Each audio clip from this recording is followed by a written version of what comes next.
आज इस वीडियो के अंदर हम ये देखेंगे कि आखिर वो कौन से हमारे ट्रेडिशनल ब्रेकफास्ट के ऑप्शंस हैं जिन्हें खाने के बाद हमारी ब्लड शुगर स्पाइक हो जाती है, और वो कौन से ऑप्शंस हैं जिनके माध्यम से हम अपनी ब्लड शुगर को स्पाइक होने से रोक सकते हैं। और खास तौर से हम ये भी देखेंगे कि जब हम घर के बाहर निकलते हैं तो हमको अपनी ब्लड शुगर को कंट्रोल रखने में और तकलीफ होती है, क्योंकि हमें मन वाफिक ऑप्शंस नहीं मिलते। तो वो कौन से ऑप्शन है कि हमारी ब्लड शुगर घर के बाहर निकलने पर भी स्पाइक ना करे, ये सारी चीजों की हम इस वीडियो में इन लेंथ चर्चा करेंगे। पर उसके पहले मैं मेरे डायबिटीज के मरीजों से एक सवाल करना चाहता हूं कि यदि आपने सपोज करो आज किसी दुकान पर गए और एक जूस का गिलास पिया और वो गिलास का जूस पीने के बाद आपको जुलाब लग गया, तो क्या कल वापस आप वही जूस का गिलास पिएंगे? नहीं, क्योंकि आपको मालूम है उस जूस के अंदर कुछ गड़बड़ हुआ जिसके कारण आपको जुलाब लग गया और अब आपको वो जूस अवॉइड करना है। पर डायबिटीज का मरीज जब भी अपना भोजन लेता है उसकी ब्लड शुगर 100 या 200 पॉइंट स्पाइक हो जाती है। जैसे खाने के पहले मान लीजिए 100 125 है, खाने के बाद 200 250 300। तो ये जो स्पाइक आया आपके ब्लड शुगर में, ये क्यों आया? क्या आपने शक्कर, गुड़, खांड, हनी, मिठाई ये लिया था आपके लंच में, डिनर में या ब्रेकफास्ट में? नहीं, फिर भी आपकी ब्लड शुगर स्पाइक हो गई। भाई क्यों? जब एक गिलास का जूस पीने पर आपकी ट्यूबलाइट चमक जाती है कि इससे जुलाब लग गया, कल से नहीं पीऊंगा, तो आप वही भोजन जिससे आपका ब्लड शुगर सालों से बढ़ रहा है, आप वो करते हैं, शुगर बढ़ती है, गोली खा लेते हैं और ये साइकिल चलता रहता है। और इसी में आपकी बॉडी धीरे धीरे डैमेज होते होते ढेर सारे कॉम्प्लिकेशंस आ जाते हैं। तो हम ये क्यों नहीं सोच पाते कि मेरे भोजन में क्या गड़बड़ है कि मेरी शुगर स्पाइक करी? तो उसकी क्लैरिटी आपको मेरे वीडियोस से मिलेगी। इसलिए मेरा आप सभी से आग्रह होता है कि मेरे चैनल को सब्सक्राइब करें और इन वीडियोस को अधिक से अधिक ग्रुप्स के अंदर शेयर करें, जिससे डायबिटीज या वेट लॉस के मरीजों को अधिक से अधिक लाभ हो और आपकी भी एक सोशल रेस्पॉन्सिबिलिटी पूरी हो। तो आइए शुरू करते हैं। हम देखना कि ब्रेकफास्ट में कौन से अनहेल्दी ऑप्शन है और कौन से हेल्दी है। हालांकि इडली को काफी हेल्दी ऑप्शन बोल के लोगों के सामने रखा जाता है, क्योंकि इसमें तेल चिकनाई तो है ही नहीं। तो आइए जो इडली है उसमें है क्या वो पहले हम देख लेते हैं। देखिए, जो 100 ग्राम इडली है उसमें करीब 2 इडली आती हैं। यहाँ पर 4 इडली फोटो में दिखाई है, पर हम 100 ग्राम को अगर कंसीडर करें तो उसमें लगभग 128 सवा 100 किलो कैलोरी है, जो कोई बहुत ज्यादा नहीं है।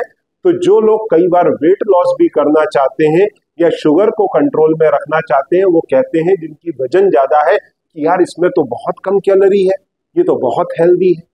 पर अगर आपकी शुगर स्पाइक कर रही है या आपको वजन घटाना भी है तो ध्यान रखिए, इसके अंदर कार्बोहाइड्रेट है 28 ग्राम, और ये आपकी ब्लड शुगर को रॉकेट कर देगा भाई, क्योंकि इसमें है स्टार्च के रूप में ये शुगर। स्टार्च क्या है? ग्लूकोज का बंडल, जो आपके खून में शक्कर आपकी ब्लड शुगर बढ़ा रही है। अगर उसके मल्टीपल मॉलिक्यूल नेचर में पेड़ के अंदर, चाहे वो दाल का हो या वो चावल का हो, अगर ये ग्लूकोज के मॉलिक्यूल आपस में बाइंड हो जाए तो स्टार्च बनाते हैं, और स्टार्च है पीका। ये पेट में जाके खुलेगा, ग्लूकोज रिलीज होगा, आपके ब्लड शुगर में जाएगा, ब्लड शुगर रॉकेट हो जाएगी। तो हुआ क्या? 28 ग्राम स्टार्च, ये ग्लूकोज बनता है, ब्लड शुगर बढ़ा देता है। तो सुबह सुबह आप शुगर टॉप अप कर लेते हैं, फिर 2 गोली खाते हैं, फिर उसको दोबारा नीचे लाते हैं। 100 से लेके गए 200 पे, 200 से फिर नीचे ले आए। ये गलती ना करें, क्योंकि इसके अंदर जो फाइबर है वो मात्र 0.5।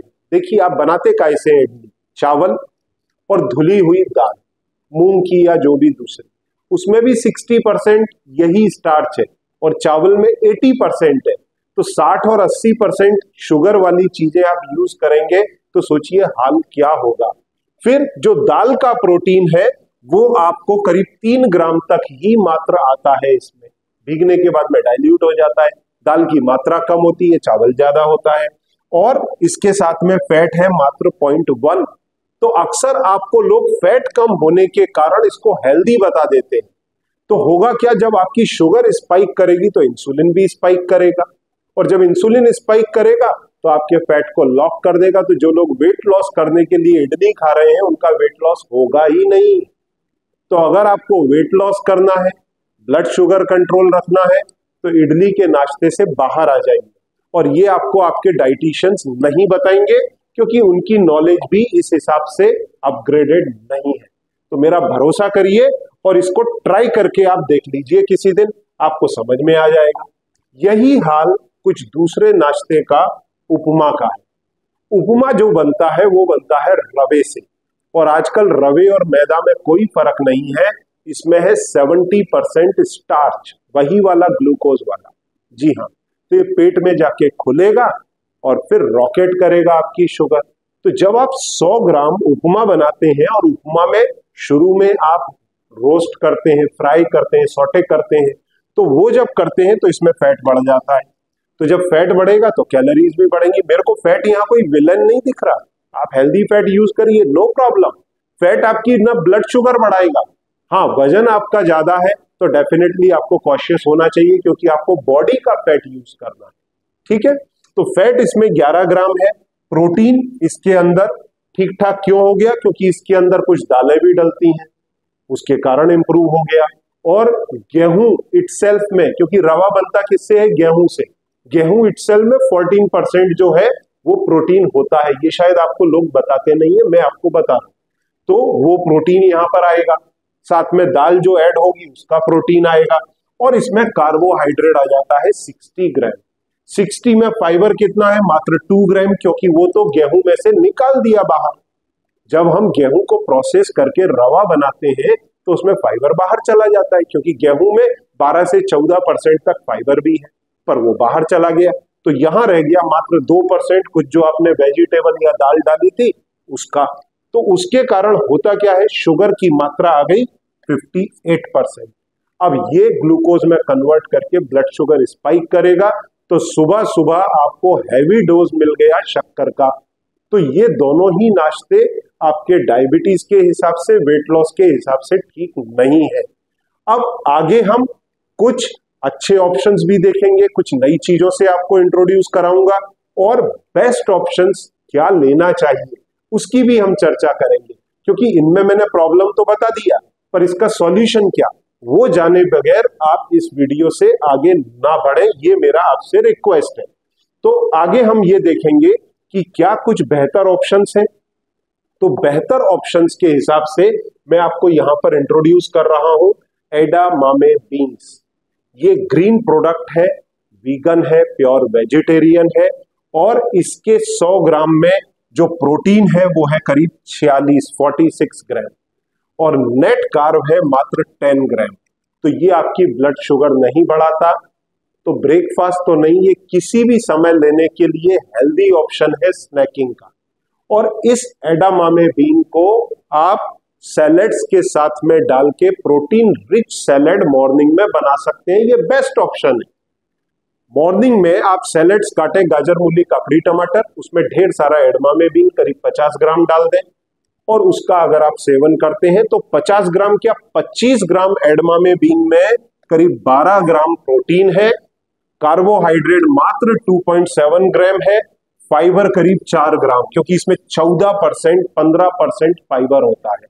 प्रोटीन रिच है, लो कार्ब है, और फाइबर अच्छा है। तो इसका सेवन अगर आप मॉर्निंग में ब्रेकफास्ट में, जैसे हम मॉर्निंग में क्या करते हैं, स्प्राउट्स लेते हैं, स्प्राउट्स भी एक अच्छा ऑप्शन है। उसकी जगह पे हम एडामामे यूज कर सकते हैं, स्प्राउट्स की जगह पर जो हम भेल बनाते हैं अपनी गाजर, मूली, ककड़ी, टमाटर के साथ, उसमें इसका इस्तेमाल करें। या फिर इसके 2 और वर्जन आते हैं जिनका मैं आगे आपको जिक्र करूंगा। इसका चीज और मसाला वर्जन भी आता है। ये देखिए, ये इसका मसाला वर्जन है, ये चीज वर्जन है, इसमें भी करीब 40% प्रोटीन है और मात्र 10% इसके अंदर कार्ब है। तो शुगर स्पाइक नहीं करता। दोपहर में, शाम में, रात में, कभी भी अगर आपको भूख लगती है तो ये बेस्ट ऑप्शन है। और इसके लिंक मैं नीचे कमेंट सेक्शन और डिस्क्रिप्शन में डाल रहा हूं, वहां से आप डायरेक्ट अमेजोन पर जाकर के ले सकते हैं, या फिर डॉक्टर एरन्स की जो साइट है वहां से जाकर के ले सकते हैं। एनी टाइम स्नैकिंग ऑप्शन के रूप में मॉर्निंग में, इवनिंग में आप इसको यूज कर सकते हैं। और अब इसी का ही भाई एडामा में सत्तू भी आपके लिए अवेलेबल है। कई लोग हमारे बिहार, उड़ीसा, कलकत्ता साइड में सत्तू पीना पसंद करते हैं। तो ये एडमा में बीन्स को चने के साथ में मिला करके सत्तू बनाया। चने के अंदर 45% स्टार्च कार्ब है। अगर आप बड़ी मात्रा के अंदर सत्तू लेते हैं तो मैं मेरे पेशेंट्स को बोलता हूं आप सत्तू बड़ी मात्रा में मत लीजिए, 2 चम्मच लेकर के आप उसका ड्रिंक बना करके पी सकते हैं, पर बड़ी मात्रा में लेंगे तो आपकी शुगर को स्पाइक करेगा। जैसे मान लीजिए 100 ग्राम हमने सत्तू लिया, उसको घोल करके, क्योंकि सत्तू को शुगर, गुड़ इन चीजों के साथ में भी मिला के खाया जाता है, जो मैं बचपन में भी खाता था। तो ये जो एडमा सत्तू है इसका टेस्ट सेम आपके उस चने के सत्तू के जैसा आता है। इसे आप शुगर फ्री स्टीविया, देखिए सामने में आपको दिखा रहा हूं, उसके साथ में मिला करके इसको बर्फ वगैरह डाल करके गर्मी के दिनों में और ठंडी के दिनों में इसमें नॉर्मल पानी डाल करके आप सत्तू बना करके डायरेक्ट खा भी सकते हैं और इसका ड्रिंक बना करके पी भी सकते हैं। तो इसमें आपकी शुगर स्पाइक नहीं होगी। खास तौर से जो लोग सफर पर जा रहे हैं, घर के बाहर हैं, होटल के रूम में कोई ऑप्शन नहीं मिल रहा, तो वो शुगर फ्री स्वीटनर के साथ में सत्तू बना करके होटल के रूम में ही अपना ब्रेकफास्ट कर सकते हैं। साथ में आपने एक आध फल ले लिया जैसे एप्पल और गुआवा, और सत्तू 50 से 75 ग्राम तक अगर आपने लिया तो ये आपको फुल सैटिस्फाइड आपका ब्रेकफास्ट करवा देगा, किधर भी सफर में या होटल के रूम में। तो ये एक अच्छा ऑप्शन है, इसे आप कैरी कर सकते हैं। अब इसके बाद में हम 2 ऐसे ऑप्शंस देखते हैं जो आपके शुगर को स्पाइक नहीं होने देंगे। अक्सर मैं आपको बोलता हूं कि घर के बाहर अगर आप निकले हैं और आप इडली डोसा खा रहे हैं तो उसकी जगह पे आप क्या खाएं, उसकी जगह पे आप खाएं मेंदू वड़ा होटल के अंदर, तो ये आपकी शुगर को स्पाइक नहीं होने देगा। क्यों नहीं होने देगा? इसमें कैलोरी जरूर 190 है, परंतु इसमें जो नेट कार्ब है वो है 13 ग्राम। इडली में कितना था? 29 ग्राम। उपमा में कितना था? 100 ग्राम में 60 ग्राम। और यहां कितना है? मात्र 12.8 और 13 ग्राम। वहीं पर इसमें फैट भी ठीक ठाक है, क्योंकि ये तेल के तालाब में तैर करके आता है। जब इसको बनाते हैं तो तेल के अंदर इसको सेका जाता है, तो डेफिनेटली फैट थोड़ा बढ़ेगा। पर हाँ, हेल्दी है कि अनहेल्दी है बाहर वो मुझे पता नहीं। तो फैट जरूर इसमें मॉडरेशन में है। प्रोटीन भी ठीक ठाक है, क्योंकि इसको दाल से बनाया जाता है ना कि चावल से। तो ये आपके लिए कंपैरेटिवली हेल्दी ऑप्शन है घर के बाहर ब्रेकफास्ट करने का, खास तौर से वेजिटेरियंस के लिए। क्योंकि अभी मैं साउथ में गया था घूमने के लिए हम्पी फैमिली के साथ, तो वहां जो ब्रेकफास्ट था उसमें ये काफी अच्छा ऑप्शन मेरे को दिखा, क्योंकि साउथ के अंदर इसी तरह की साउथ इंडियन डिशेज मिलती है। हालांकि मेरे फैमिली में किसी को डायबिटीज नहीं था, पर साउथ इंडियन डिशेज वो लाइक करते हैं, तो बजाय हेल्दी वर्जन के रूप में वो इडली ले, बच्चे बहू इडली ले, उसकी जगह वो प्रेफर करते हैं मेंदू वड़ा। तो this is good option even for a non diabetic person. तो अक्सर आप ये बात ध्यान रखें। और फैट आपका कोई दुश्मन नहीं है, फैट प्रोटीन दुश्मन नहीं है, आपने इनको रिप्लेस कर दिया है कार्ब से, दैट इज अ प्रॉब्लम। तो वैसा होने से बचे। मेरे हिसाब से ये ज्यादा बेटर ऑप्शन है इडली डोसे की जगह, और डायबिटीज के मरीज के लिए तो है ही, ये आप एनी टाइम ट्राई कर सकते हैं। अब जो लोग नॉन वेजिटेरियन है उनके लिए एक्सेलेंट ऑप्शन है एग। अगर आपका कोलेस्ट्रॉल, ट्राइग्लिसराइड परफेक्ट है तो 2 अंडे येलो एग के योक के साथ में, और अगर आपका कोलेस्ट्रॉल बढ़ा हुआ है तो आप योक को निकाल दें, 4 एग वाइट लें। आपको मिलेगा क्या? 2 एग वाइट में करीब 130 से लेकर के 150 कैलोरी एनर्जी, क्योंकि इसका वजन 50 ग्राम भी हो सकता है, 60 ग्राम भी। अगर वजन ज्यादा हुआ अंडे का तो कैलोरी थोड़ी बढ़ जाएगी। कार्बोहाइड्रेट इसमें मात्र 1 अंडे में 0.5 ग्राम, मतलब 2 अंडे में 1 ग्राम। तो ये आपकी शुगर को हिलाएगा भी नहीं, जगह से नहीं हिलेगी। तो चाहे घर पे हो चाहे बाहर हो, ब्रेकफास्ट में अगर अंडे लेते हैं बेस्ट ऑप्शन है। फिर प्रोटीन इसके अंदर मिलेगा 12 ग्राम, जो इसका एग योक होता है। ये देखिए, ये पीला पोर्शन मान लें अगर हम बीच का, ये पीला पोर्शन है, तो यहां पर 4 ग्राम एग वाइट में प्रोटीन।